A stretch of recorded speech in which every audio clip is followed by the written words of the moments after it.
Thank you very much. Thank you all for being here. We really do appreciate it. And as Ms. Garrett said, it makes a real difference, Mr. Ashburn and Mr. Lombardo, that you will come and explain in a very personal way what all of this means. You know, because of the outdated laws and the loopholes big enough to drive a truck through, it is now perfectly legal for brokers and advisors to take kickbacks to increase their own incomes by pushing lousy retirement products. And researchers like Dr. Shore from MIT have found that some advisors consistently steer customers toward the highest fee products, despite the fact that high fee products don't perform any better and often perform much worse than low fee funds.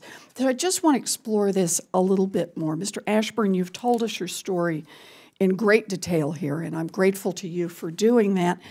But the way I see this, you were on the threshold of a retirement decision. Yes. You relied on a trusted advisor from AIG who held herself out as an expert and then walked you into a financial product that you have now discovered was wholly inappropriate. You didn't take out the right amount of money over time to protect yourself in the future. And then, evidently, when she had gotten what she could from you, she sold you or sold your portfolio to someone else who then put you in a product that, at least from your description, appears to have been worse. Yes. And cost you more money. Is that a fair summary of what happened here? That's exactly it. It was, I felt like a frog in a pot of warm water. I didn't know I was getting cooked until it was too late. Until it was too late. Yeah. You put it very graphically here. So I just want to ask you two questions about this. The first one is, when this financial advisor from AIG came to see you, did you know that she was collecting about $25,000 to steer you into the plan that she selected? No, I had no idea. I knew she was getting paid, but I had no idea of how much. And that it was for steering you into this product as opposed to some other product? That I wasn't aware of either. I thought what she was giving me was what was best for me and my wife. Mr. Lombardo, I'd like to ask you about a part of this too. I'm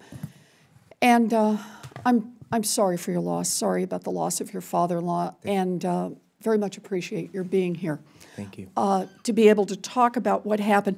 You talk about the terrible advice that your in-laws got, and I just want to ask, at the time they were receiving this advice, do you think that they knew that the high fees and commissions that their financial advisors were receiving could be influencing the advice they were getting and the direction they were being pushed?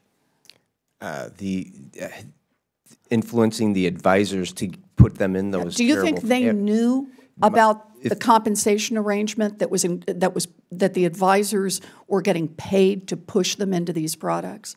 They not the extent, absolutely not.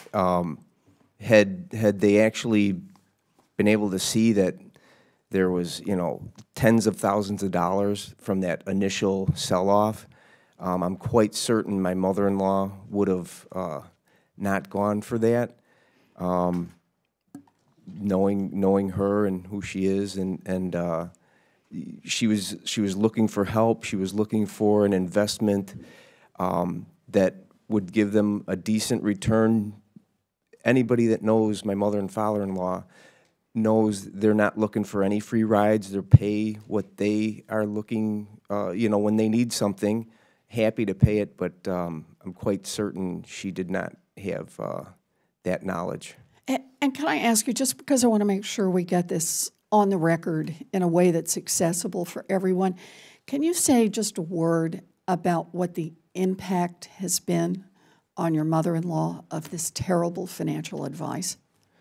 Her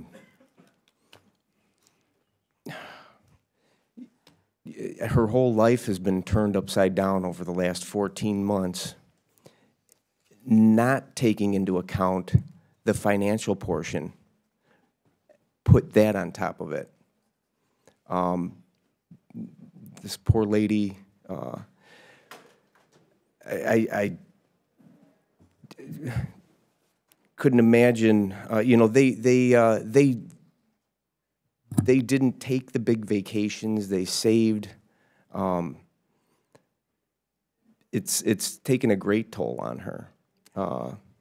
It's taken a great toll on her. Well, I thank you for being here. You know, these stories are heartbreaking, and what's worse is they are happening every single day.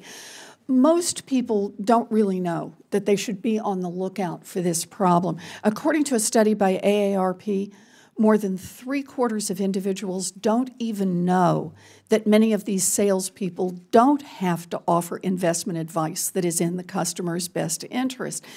Saving for retirement is hard enough without having to constantly look over your shoulder to make sure that you aren't getting terrible advice.